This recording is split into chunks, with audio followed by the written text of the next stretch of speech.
Hello, everyone. We'll be starting in a few minutes. I can see some of you. Just a couple of household things before we start the actual webinar. First of all, if you can hear me, can you please send yes into the chat? Yes, excellent, excellent. Thank you very much. Thanks, good. Now, again, a couple of household things. I'm going to mute everyone and I'm not going to let you speak in this webinar. I will be asking you some questions, but I will ask you to send your answers into the chat. So let's do that, please. That's because it's a free webinar and we have too many registrations. And if we all unmute ourselves, there will be a bit of a nightmare. So, all right, okay. The other thing is, could I please ask everyone to stop your video? It's lovely to see so many familiar faces and so many people I know.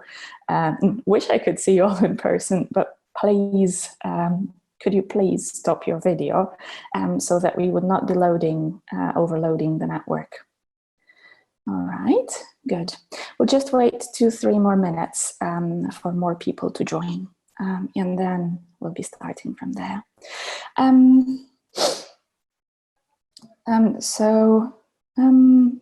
asked you a question. I've asked you to write to let us know where you come from, and we have some people from Vinnytsia, from Donetsk, someone from Berlin.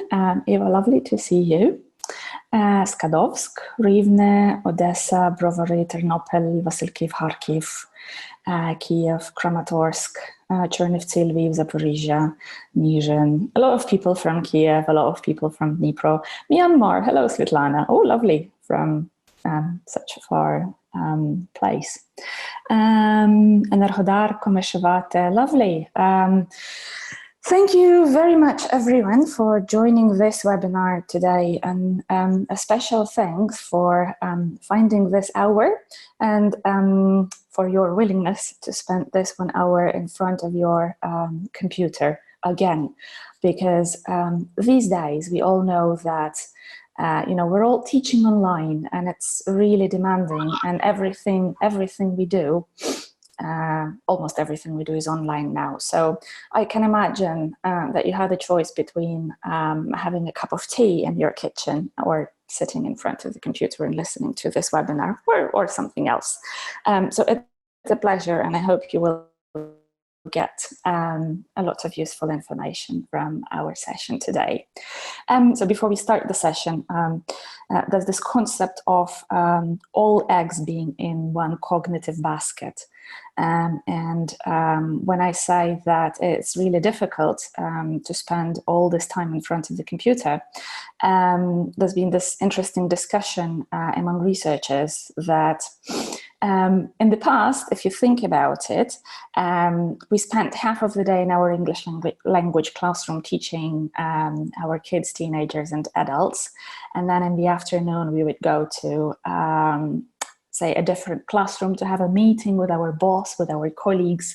And then in the evening, we would go to a restaurant or to a cafe to meet our friends. These days, everything is happening in one place. So imagine in the morning, you're in your English language classroom, and then your boss comes in and you have the meeting in the same English language classroom. But what's even worse than that is then you meet your friends in the same English language classroom. And imagine, having a pizza party or even a glass of wine in the classroom. So that's a bit weird. And that's this concept of all eggs in one cognitive basket, where we cannot make a clear distinction between the places and where we are. All right, so I filled the pauses and while we were waiting for some people, and we'll be starting in a minute. So you've all registered and we have your emails, so you will receive the certificates for this webinar, and you will also receive a video recording of this webinar to your email. Please do not worry, because this will be going to your emails on Monday. All right, we need some time to convert the recording and to do everything to prepare the emails. Do not worry, you will get everything. It will be there with you. If you don't get it on Monday, definitely contact us and we'll arrange everything for you. Okay, so let's probably start there. I'm just going to share my screen and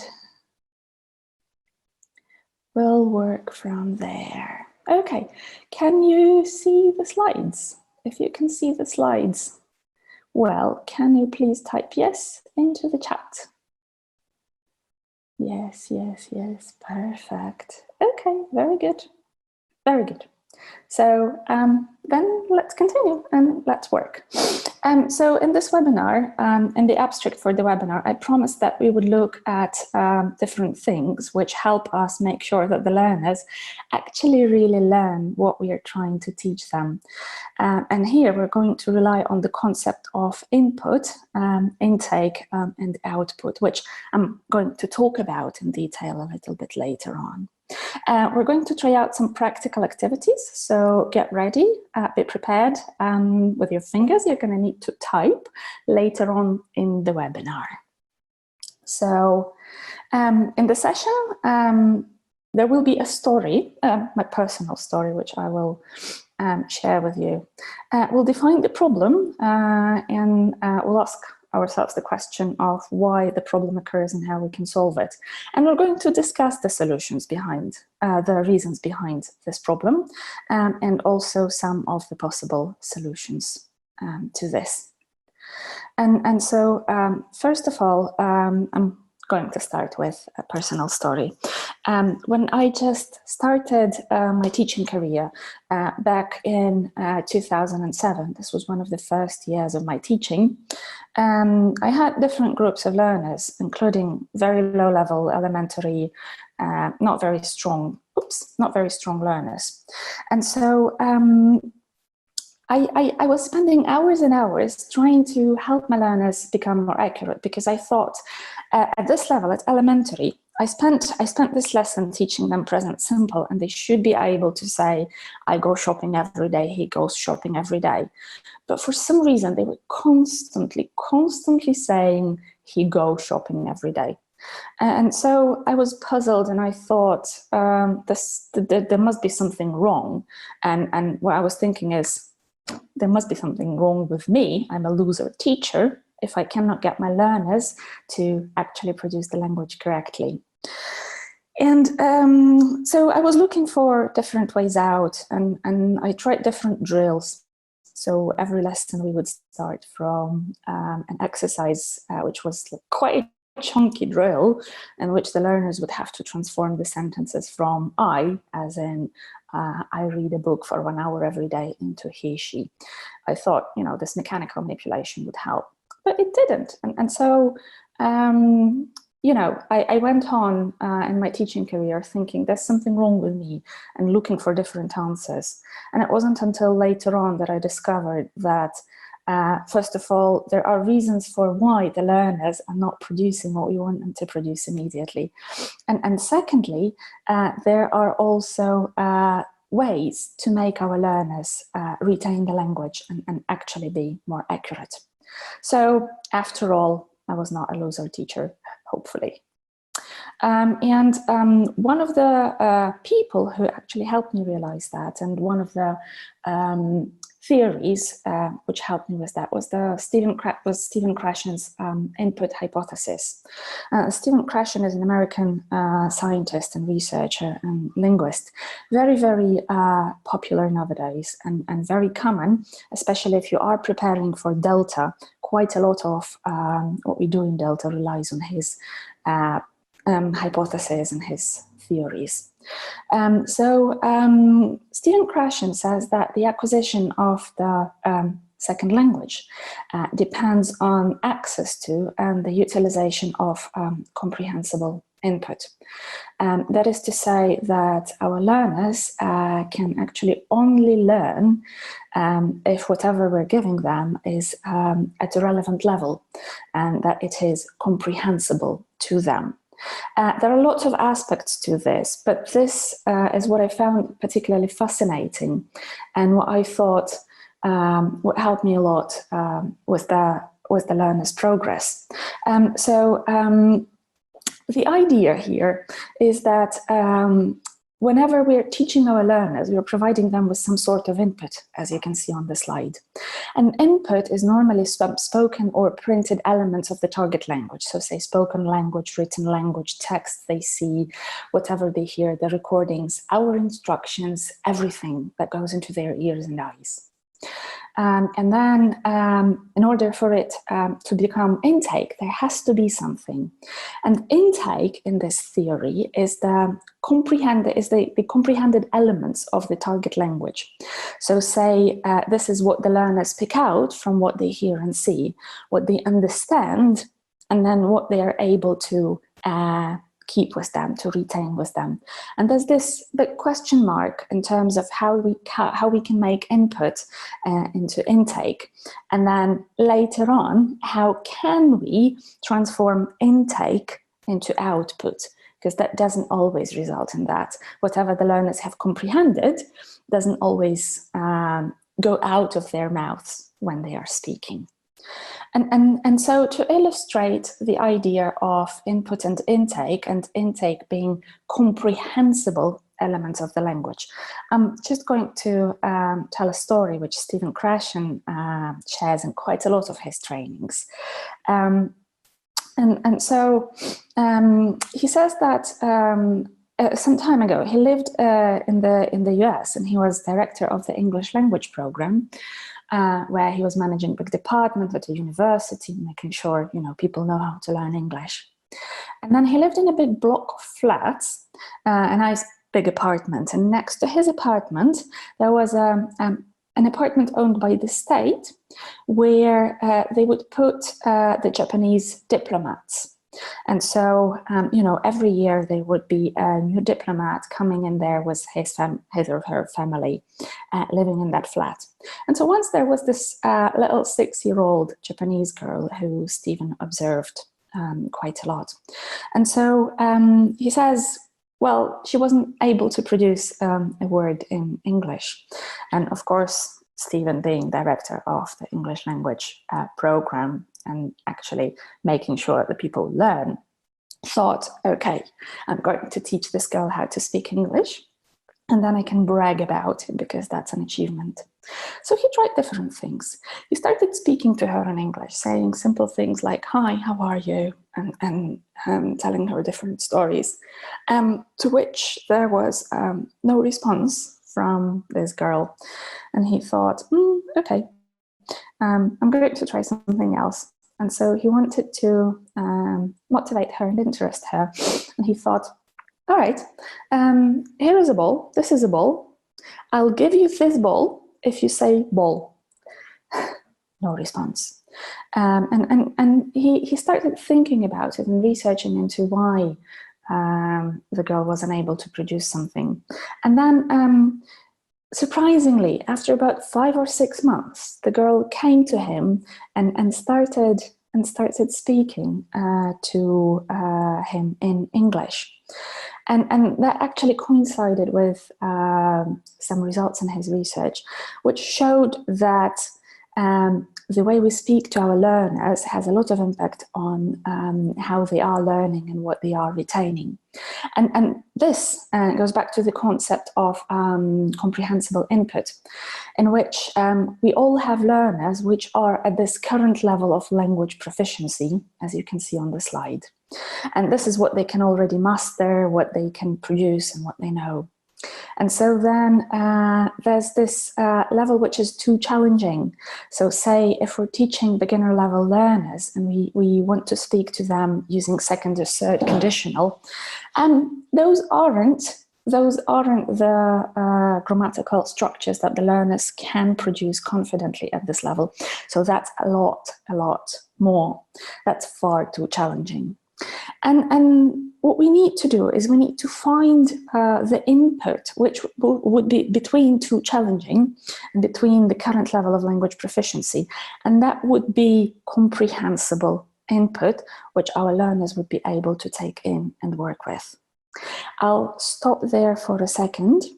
In case you have a technical problem during this webinar, in case the video freezes or the audio freezes, please do send a message into the chat, but also please try logging out and logging in again, because sometimes there are too many people on Zoom, and that helps. It helps if you log in, log out and log in again, and reload the session. Okay. I'll just help someone. Okay. So we're talking about comprehensible input here. This is the input being between the current level and the level that's far too challenging. And I'll illustrate this. I've illustrated this with the very global example from Stephen Krashen, but there are lots of other examples in our life.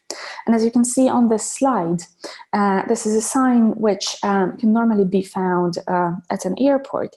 And it basically says, bus stop, no standing. And imagine a tourist who's not a very confident English language speaker.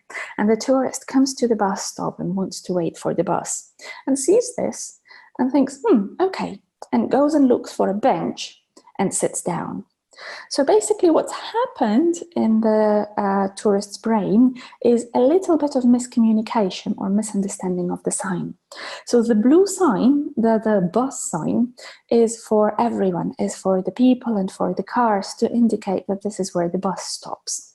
However, the red bit, the bit saying no standing, is not aimed at the people, which is what the tourist thought.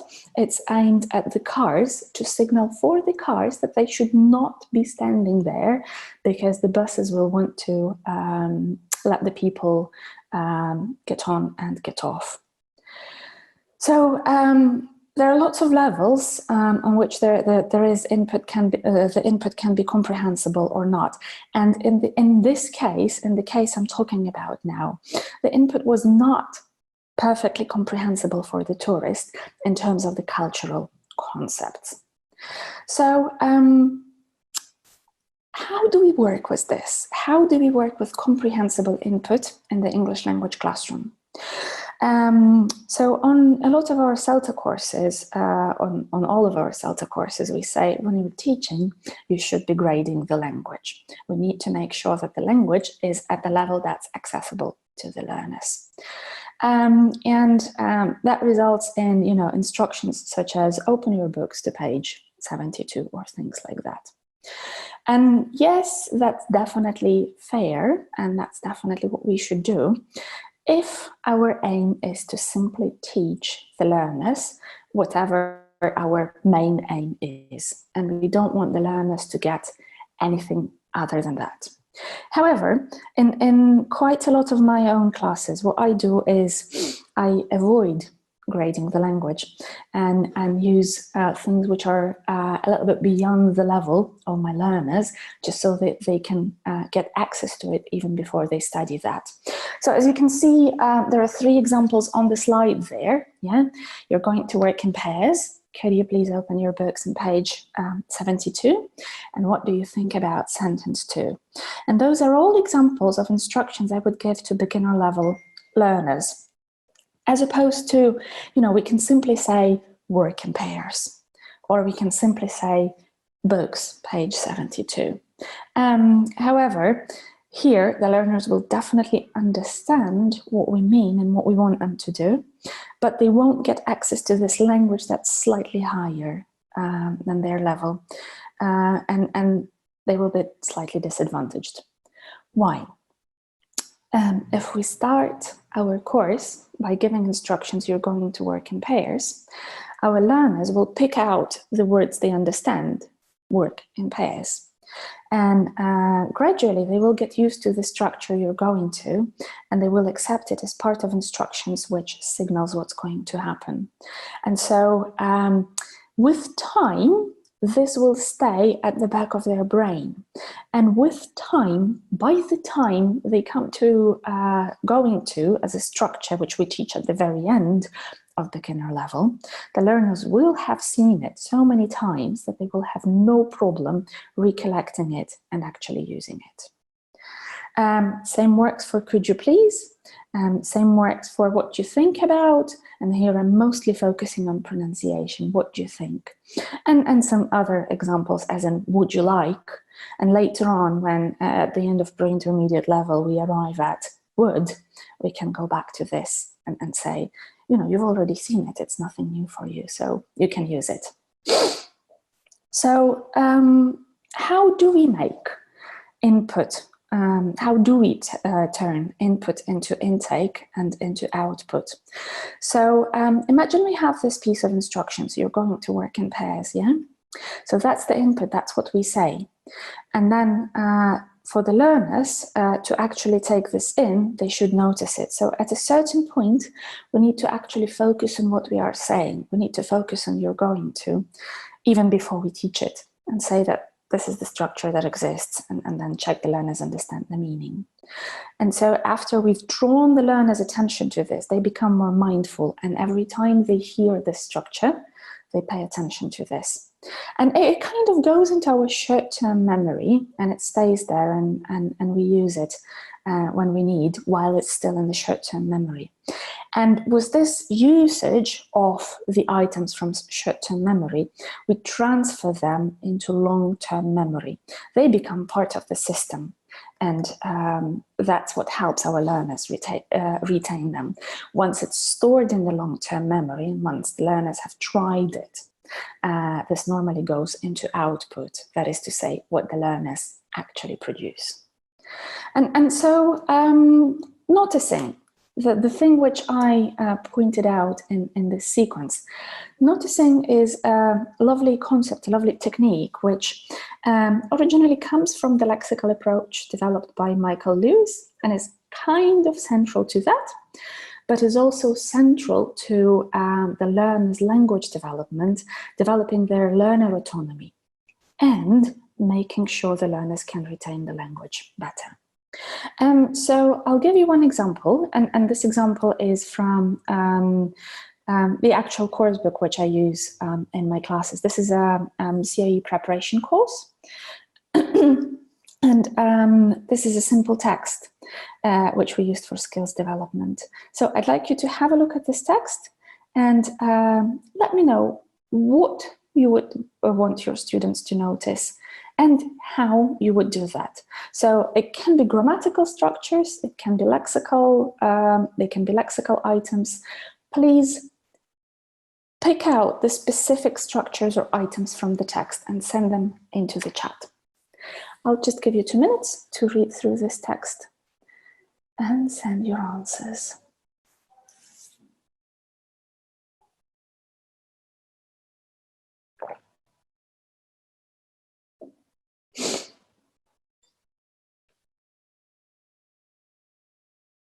Okay, I'll just wait a minute.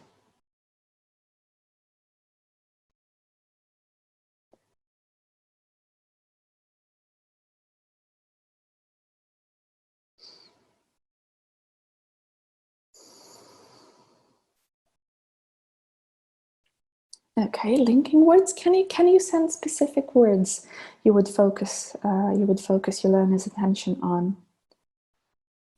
Sequencing, yeah, those are all good things. Those are all good answers. I'd like to see a specific example of what you would focus on. Please remember, this is a CAE level class. Yeah. Yep. So I can see narrative tenses, be able to, give up, phrasal verbs. Yeah. All right. Idioms. Okay. So you would focus your learner's attention on that, and how would you do that? Because in a lot of cases, what we simply do is we say, have a look at this phrase, and have a look at this phrase, and then this phrase in bold, which has the right to exist, and it's a simple way of doing the noticing. But a more sophisticated way would entail giving the learners some definitions or some questions about those items and getting the learners to actually find them in the text and make sure they focus on those. So those are my answers. Those are the things I would focus on. A means to an end. Give it up. It really opened my eyes to the fact that. And get stuck in a rut. All right. So those are just nice phrases which I think my learners would benefit from. And because it's a CAE level class, we really don't know what language we will need in the exam. And so what do I do here? How do I work with those? What I'm going to show you is a standard Celta framework, and I will show a very, very downgraded, a very basic framework. We don't always follow all the steps in our lessons, and we can skip some things occasionally if we see everything is okay for our learners. So a framework for retaining the language would include so drawing the student's attention to those items, and we've already done that. We see that, you know, they are underlined here. And so we will want to check the learners understand what those lexical items mean. So I would use, for example, a matching activity in which the learners would have to match the definitions to those phrases. And I would definitely use CCQs. So let me just demonstrate a CCQ for you. We're talking about the phrase a means to an end. And when you say that something is a means to an end, so does it mean that it's the end reason for why you do it? Or does it mean that you do it, but for a different reason, so that it helps you achieve something else? All right. So again, my CCQ is, when we say this, what do we mean? One, we mean that it's the end aim, it's why we do something. Or two, it's we do something, but it's just to help us achieve something else. Please send one or two into the chat, depending what you think the answer is. You can see some answers, two, definitely, yeah. Okay, good. So in our case, yeah, for this lady, a French evening class, was it what she wanted, or was she doing it to achieve something else? So again, one, was it what she wanted? Two, did she do it to achieve something else? Again, please send one or two into the chat. Okay, two. Yeah, that's absolutely fair. And you will notice here that I asked you two CCQs, and the first one was very abstract. When we say a means to an end, does it mean this or that? And that's to check that you understand things in general. And then I asked you a more specific CCQ, which relied on the context of this text. And ideally, both should be used so that the students retain the language. Because first of all, we focus on things in an abstract way. And then secondly, we want to narrow it down. We want to personalize or contextualize those things. Okay, so we're working with the same phrase, a means to an end, and the next step would be checking pronunciation. And so in the Celta terms, we would model, highlight, and drill the phrase here. So for modeling, what we would do is we would say this a couple of times. So a means to an end, a means to an end. And the learners would be listening. And in order for the learners to actually understand what you want them to produce there and what poses a difficulty, we'd highlight some things. So here, a means to an end, there is a long E, means. Yeah, we almost smile when we say this. And the second thing I want to focus on here is means to an end. There is a schwa into to an end. And the three words are pronounced together, to an end. So I've modeled, I've highlighted, and then ideally I would ask you to drill this, which is impossible to do because we have almost 200 participants in the webinar, and there would be quite a lot of mess. But in a classroom of 10 to 15 students, I would in the same Zoom environment, I would ask all the learners to say it a couple of times. So I say, they say, I say, they say. And then I would ask individual learners to say this as well. And here it's very, very important to correct their errors, because if we don't, and if the learners think they're doing things correctly, then, you know, it might result in a problem, and they might go on with this mistake. And so later on, we would want to check the form, and I can see a comment in the chat, MFP. Yes, that's MFP. Actually, in this case, that's MPF. So we focus on meaning, we focus on pronunciation, and then we focus on the form, a very standard Celta framework. So to focus on the form, we would want to make sure the learners understand the following. So when we say a means to an end, can we replace an with the? Can we say a means to the end? Please type yes or no into the chat. No, and that's fair. So this phrase should not be changed. It's a very fixed, stable phrase, which operates the way it is here. But we really want to draw a learner's attention to this, because we want to make sure that they can manipulate the form later. And so once we've done all of this, which is what we always do in class, we would want to personalize the language a little bit. And this is where the actual framework, the actual retaining the language steps in. So here, in order for the learners to retain the language, I would work with those idioms. So I have a couple of questions there, and let's try and see, let's actually work with them. For you, is your job mainly a means to an end, or do you work for pleasure? All right, I'd like you to type your answer into the chat and send it to me. Oh, just be quiet for a minute or so, waiting for your answers. Okay. Both? Oh, that's nice. That's a good answer.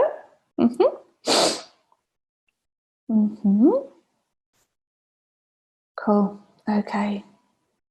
Right. Both, but mostly pleasure. If you look at the chat, you will see that some people are typing a simple one-word answer, and some people are typing fuller answers, like full sentences. And here, one very, very important rule is to make sure we insist on producing full sentences.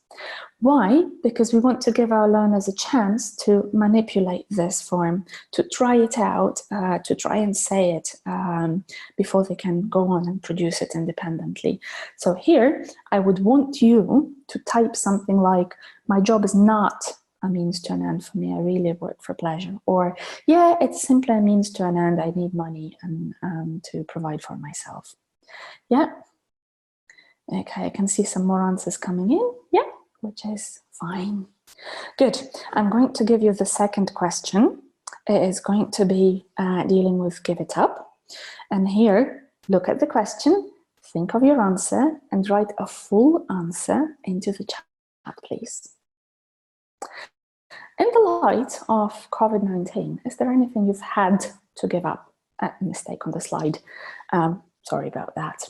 So in the light of COVID-19, is there anything you've had to give up?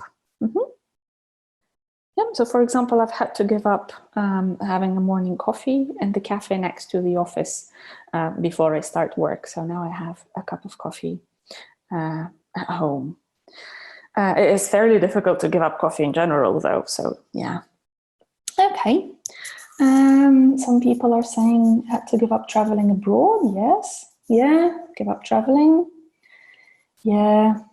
Give up point sessions outside. Yeah. Those in Zoom are not the same.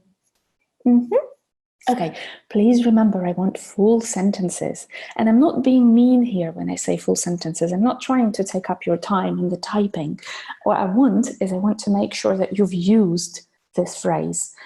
First of all, to check that you've used it correctly, present perfect, past simple, and things like that. And secondly, just to make sure you've tried it out. So the third question, and same task, have a look and give me full answer to give me full answer to this, please.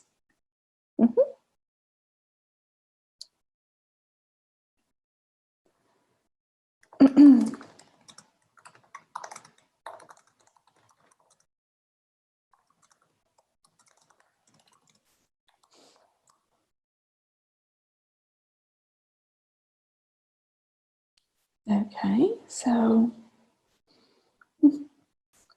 the question is, the lockdown really opened my eyes to the fact that online communication takes up a lot more time than face-to-face communication. And have you had any insights? What has this situation opened your eyes to? And this is a real pain for me, this online communication, because in the past, when we were all sitting in the same office and communicating, you know, it took us 2, 3, 5 minutes to solve a simple issue, a simple question, because we all speak and discuss. But now we all, you know, we go into the chat, we type something, we wait for the other people to respond, and then there's more responses coming in. We have to deal with all of this. Even typing takes up a lot of time. So it's quite difficult and actually quite annoying at times. So I'm just going to have a look at some of your answers.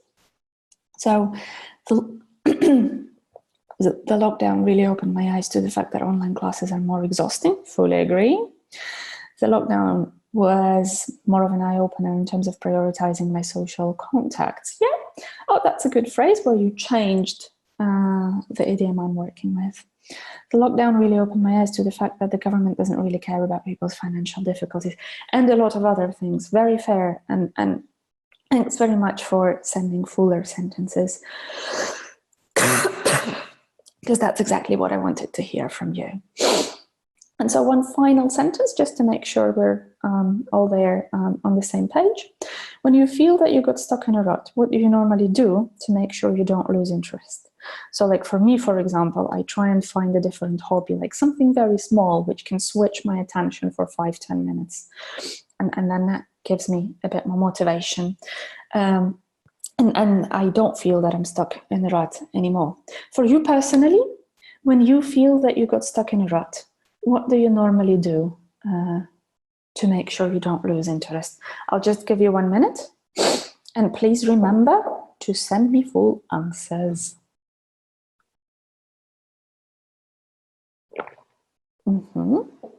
Yeah. So notice that here you can use I feel I got stuck in a rut, or you can say when I get stuck in a rut, or when I've got stuck in a rut. So make sure you choose the correct form. Okay, so some people are saying I watched some webinars to get some inspiration. Very nice. I have a coffee with some chocolate. That's lovely. Yeah. Go on with several projects and issues at work. That's nice. Yeah, do sport. That's a perfect way out. All right. So yes. All those are the things which I asked you. So I asked you real questions, like questions which are relevant, and you gave me some answers. At this stage, it's very important to make sure that the questions we are asking are the questions which the people can respond to. Why? Because this gives them feeling of immediate value of this phrase. Oh, I can use this phrase to talk about my life. And so that's that. And the other thing is that it helps them personalize the language. And when they personalize it, it becomes theirs and it stays with them. So I've given you my questions and you've answered them, but then I want you to produce this language more. And in the next stage, what I would do is ask you to write your own questions with those lexical items. And let's try this. I just want you to feel how it works for your learners. So choose one lexical item from this text, one of the items we're focusing on. Write a question which you can ask everyone in this webinar and send it into the chat, please. Okay. I'll just wait a minute to make sure I get some questions. Have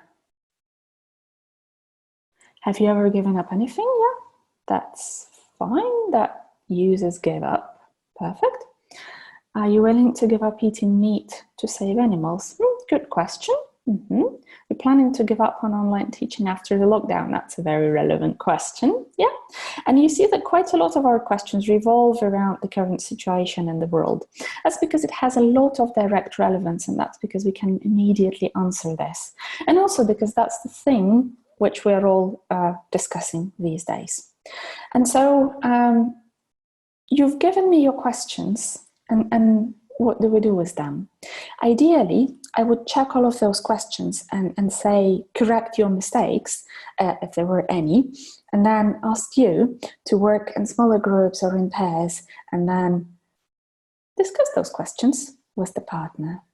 And I definitely want to give you some communicative purpose, such as, find things which are in common for you and your partner, or possibly what surprises you about your partner. So give you a little reason to listen to more than simply what your partner produces, but something which you will have to reflect on later. And so here, again, just to recollect, I gave you my questions and I wanted you to answer my questions using full sentences. And then later on, I wanted you to produce the questions with those phrases. And then later discuss those questions with your partner. And I would keep insisting on using the full sentences so that the learners practice and try it out. This is another very, very important rule, because quite a lot of research has been done into that. And it shows that a learner of a language needs between 7 and 150 repetitions of a structure. It can be lexical item or grammatical structure, so that it becomes retained by the learner. And we say from 7 to 150, and this will definitely depend on, first of all, how frequent this structure is, how often we use it, what the context is. So things like cattle, for example, has high frequency. We talk about it quite a lot. We use it every day. And things like igneous fusion, which is a term from physics to describe the state of the center of the Earth, well, it's not something very relevant, so we might need more repetition for that. And this is something we have to take into account. If we're teaching our learners the language, the words which are very, very common, we probably need fewer repetitions and fewer sentences on that. And we should always choose the more difficult words and the ones which learners are not very confident in producing. And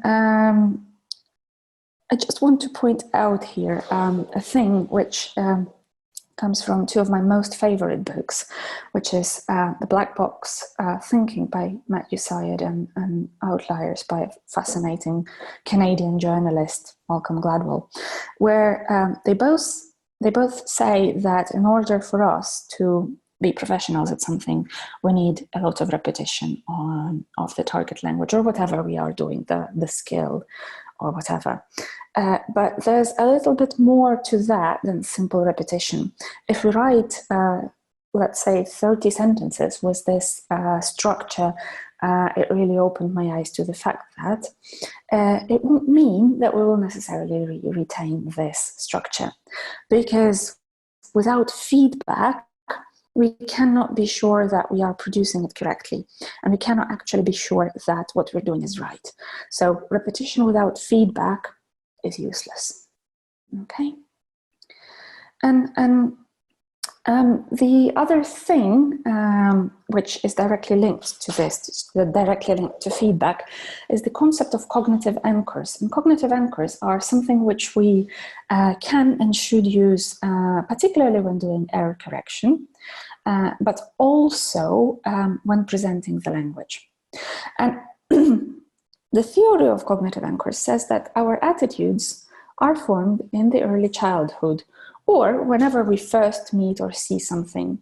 If, for example, our parents believe that, chocolate isn't good, and they insist on this in the early childhood, we take this belief and later contrary attitudes may be rejected. Yes, of course, with time we learn that chocolate is something good and we can eat it. But the initial attitude we have is formed from the childhood. And the same thing happens in language learning. Our language is formed whenever we first use, whenever we first hear or use a structure, grammatical or something, grammatical structure or a lexical item. When we first meet this item, when we first try it out, when we first drill it, this is when we form this little attitude, and later on it might be very difficult to change it. So what do we do here? I'll just give you a couple of examples of cognitive anchors which I've seen and used in my practice. And I often talk about one of my former colleagues who wanted to make sure the learners never produce some of the errors. And so for structures such as I am agree, whenever he heard this structure, he would make a scared face and say, oh, no, that's not right. If I ever hear it again, I will go and jump out of the window. And you see this little picture of the window down there. And so this little mime and this little scene would create the anchor of I am agree being not correct. And the first time we see this little mime, it's funny. And the second time it's funny, but the third time it already creates this cognitive anchor, and it helps us realize that that's not what we should be doing. And so because there's this strong mental image of a person trying to jump out of the window, whenever we want to say, I agree, next time, we have this image in front of your eye, in front of our eyes, and we produce something that's correct. The other example is the second little picture you can see. That's the board with a little square and the third person and the third person as.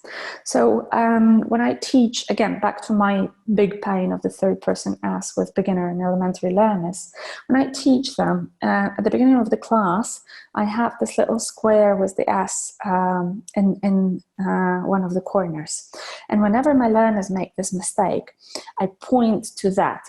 I can knock on the board, I can simply point to it, but in one of those ways, I would draw their attention to that. And then when it's done once and twice and 3 times and 4 times and so on. And then with time, the learners create this mental image of the third person as being there on the board. And whenever they need to produce the structure, it pops up in their head, and they produce things correctly. My other favorite thing is this little question, how do you think? Which ideally should not be how do you think, should be what do you think? Because as you can see in the third picture, when we ask how do you think, essentially we're asking about the way this is done. So I think with my brain. And again, I do this little mime, I say, oh, I think with my brain. And again, this creates this cognitive anchor, this little picture, so that next time the learners want to produce this structure, they see it and they understand, they recall that that's not correct. And so let's do just a little bit of practice. I've given a couple of structures here on the slide, and I'd like you to think about the kind of cognitive anchors you can create for those. So I've given you an example of I am agree, but let's think about some more. And because we're only 10 minutes before we should be finishing this webinar, I'm just going to talk you through some of my ideas. So for I am agree, for instance, I want to teach my learners that I am is not used with this adjective, with this verb, and say it's used with adjectives, it's used with age, professions, and so on. And so I draw a little person, and then I say, this is me, yeah, and say, I am 28, I am a teacher, I am tall, and then I am agree. And then I write a big question next to agree and say, what is this? And they try and explain that this is actually the verb. And then I say that from the patterns there, agree should be a noun or an adjective or something which I am. And there's this aha moment for quite a lot of learners where they understand, that's not right. And it actually becomes very funny. I sometimes make links to funny things like agree rhymes with pedigree, and I say I am pedigree and stuff like that. For he go shopping yesterday, yeah. There are standard gestures. We can gesture back, he went shopping yesterday, yeah. And some other things I've observed in classes is that he go shopping yesterday turned into a little story. Oh, really? He go every day? And the person would say that the student would definitely correct the teacher, no, yesterday. And there would be this little scene in which the and in which the teacher would be reinforcing this idea and kind of making it even stronger that, kind of amplifying the whole idea and making it really funny. Concrete and specific, which in quite a lot of contexts they can mean the same, and that's totally fine. And the different example here would be, we all like to say variant instead of option, which is not exactly correct. Yeah. So for concrete and specific, I would again talk about, let's say, something that's made of concrete and something that's specific. So say 3 buildings. Draw 3 buildings, 1 building made of wood, 1 building made of concrete, and 1 building made of, let's say, straw. And I'd ask the students to choose a concrete building, and some of them would start asking which one. And then this is when I would explain that there are 3 types of materials and concrete is a material. I can see some really nice discussions in the chat. So depends of, depends from, on, mother-in-law, mother-in-love, all sorts of things. And yes, we should definitely use those to make sure that we deal with them, and we draw our learners' attention to those.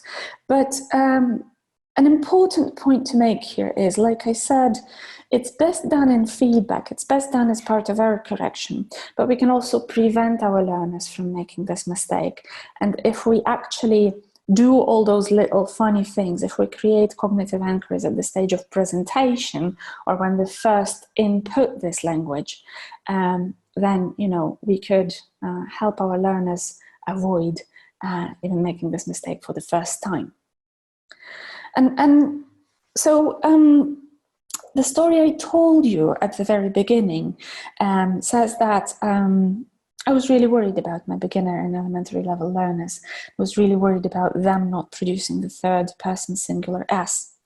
And later on, when I was already preparing to take my Delta exam, I discovered the idea of acquisition order, which says that the grammatical and lexical structures and grammatical and morphological structures from the English language are required in a specific order, which is not necessarily the order they are presented in our course books.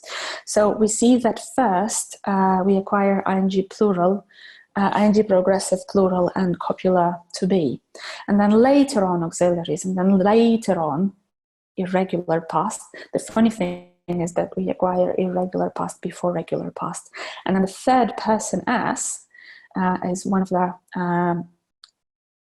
final things that the learners acquire. So that was kind of an eye-opening experience to me, because I realized that I can drill and drill and drill this language, but the learners will not acquire it until they acquire all those other things, because that's how the system is built, and that's how the learners built the linguistic system in their brain. If there is no ground for that, if there is no irregular past, the learners will not be able to get to regular past. So sometimes we need to stop there and think, do we really want to continue drilling this language, or can we actually go back to something that was before there, and maybe the learners haven't acquired something from there. And maybe we shouldn't be worrying about 3rd person as singular, because it will come later, and we say that it becomes accurate at upper intermediate level. All those things are the things which we take into account when when planning our lessons, when planning our sequences, and when wanting our learners to retain something. And earlier in the webinar, I said that input doesn't always mean intake and doesn't necessarily mean output. And let's remember that there's this little thing which is very important, and that's the ability or the feeling of liking your teacher. And in a lot of cases, our learners pick up or take in the things we don't intend to teach them, little gestures, little pieces of language, things from instruction. Things like we all have our little fixed phrases. My personal favorite for a long time was, let me stop you there, to stop group work. And you notice that students, even if they're not there yet, they pick up this language from you and they start using it. And that's a different thing. That's another important thing. We all want to make sure we have the rapport and our students really like what we're doing and benefit from what we're doing, so that they relax and they start taking in all those little things. I'll be finishing this webinar in a couple of minutes, and I'd just like to take a minute to share some things, some news, or some things which you already know about. As you know, we're all teaching online now, and in the light of the current situation with COVID-19, all of the Celta has been moved to online. So in the past, when you contacted us and asked, can I do Celta fully online? We said, no, unfortunately not. And in the future, after this is over, that's what we will be saying. We'll be saying, no, thank you, it's not available online. But for a very limited period of time, just for June, July, and possibly August, Cambridge has allowed us to do it fully online. So if you're interested, go to our website. You have it here, and you'll receive the links later on. And check out what the Celta fully online Celta is. Or send me an email, send me a message, and I'll tell you more. We have more webinars coming up, and there will be 2 webinars with Chris Rees. That's Building Good Learning Habits on the 21st of May and Teaching Discourse on the 4th of June. And also a webinar with Andriy Pigarev on Ielts essays on the 28th of May. Those are paid webinars. They're there for a small fee, and they're very, very practical and interactive, because we limit the number of participants. And also, as always, if you're interested in becoming our partner, please contact our ESOL department. That's esol@great.ua, but you'll receive all the links. And also, if you're planning to take IELTS, or if you have students who are planning to take IELTS Academic, we have our brand new IELTS Academic Writing Self-Study online course developed by our examiners and experienced teachers. And check it out. There are trial sessions available for you. I'll just leave my contact details on the slide so that you can take my phone number or my email and send me anything you might need there. If you have any questions about this webinar or about anything, please send your questions into the chat now, and I'll spend a couple of minutes answering those questions. If not, and if you're already leaving, thank you very much once again for joining me in this webinar. Thank you for spending this hour with us, and thank you for your active participation. Thank you. All right, I'll just read the messages in the chat. Right. Some people are saying that was cognitive and amazing. That was cognitive, thank you. Okay, thanks very much for all your comments. And thank you very much for all of the positive comments about the webinar. What about online part-time Celta? Is it possible? We'd love to make it possible. And if, God forbid, the situation persists, we will plan a part-time Celta that will be fully online. But at the moment, Cambridge are saying we can only allow this for a limited period of time.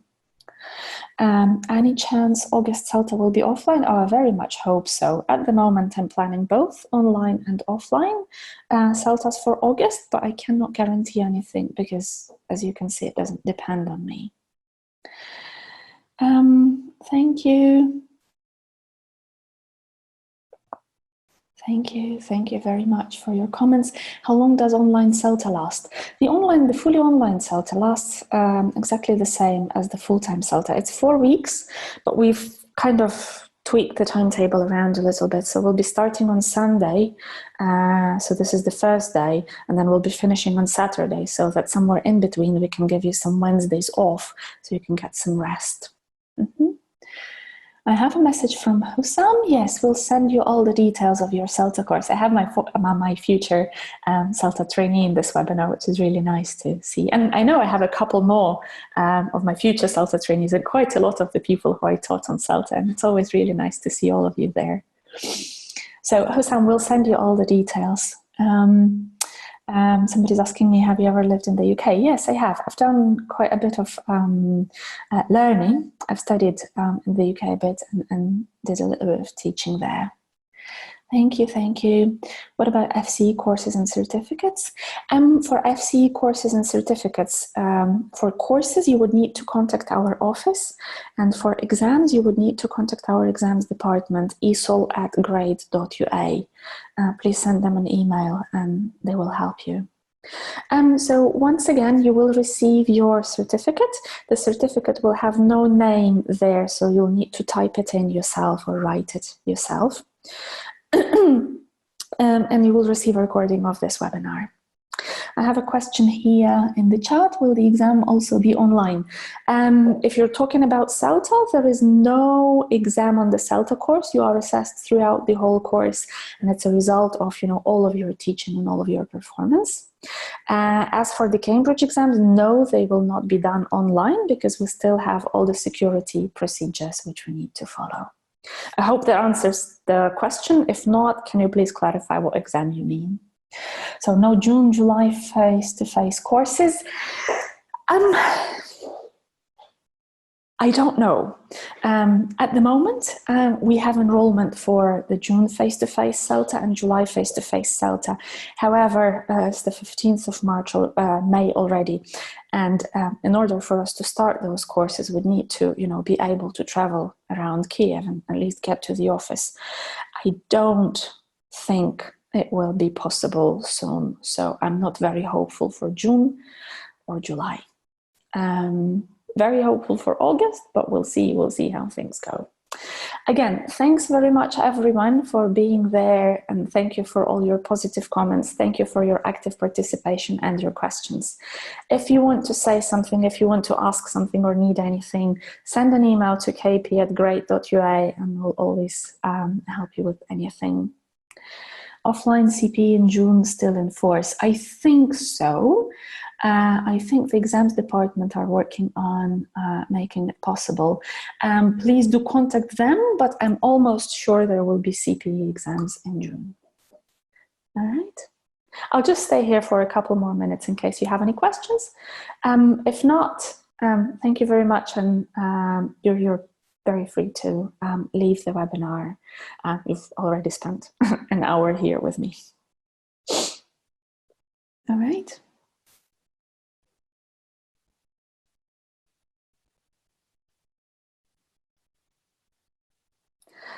Okay, so no more questions coming in, and I will be finishing this webinar. I'll stop sharing my screen and I will finish this webinar. And please take care, everyone, and enjoy teaching. Bye-bye.